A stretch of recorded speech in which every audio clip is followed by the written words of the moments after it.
ตัวนี้เห็นแบบของธรรมชาติมันจะมีบ่อนปลาลิ้นปลาเฟือบ่อนปลานั่นเนาะตัวนี้มือหนึ่งสองมือแล้วมันก็แห้งเห็นข้างๆอย่างนี้เลยแต่ว่ามันต้องวิดกระชีใหญ่อยู่ประมาณ60 เซนนี่มันก็ชิบะปุ๊บก็ถ้าจะเฮ็ดนาไม่หาจะเป็นนาทำกันนาหวานเลยหวานเอาวะถ้าจะบุเฮ็ดหยดโดยยอดเรียกว่าไข่บ้านเดียวแล้ววานคือจริงๆนะไข่แล้ววานเลยนะไม่กันยากขึ้นเลยแล้วไข่ละคาดแล้วก็ยอดนี่ของเขานี่คันแม่นการนี่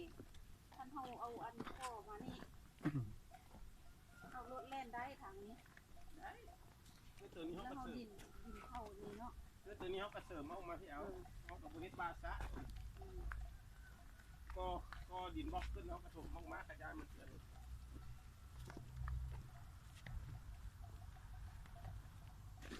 ถ้าเขาบุเฮ็ดห้วยโค้งสิ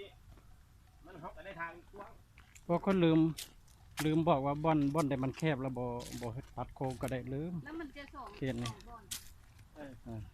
บ่อนที่มันแคบมันมีอยู่2บ่อน2 จุดมันอีกต้นไม้นี่ดิฮะบ่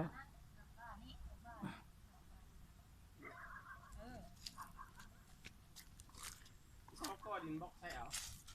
เอาลัดไปแล้วส่งดินออกมาหาดินบล็อกโอ้บ่อยู่ดินลงมันก็พังเลยเนาะพอดินบล็อกเนาะใส่เสาใส่อย่างนั้นดิแต่ว่ารถนี้แล่นได้อยู่แล้ว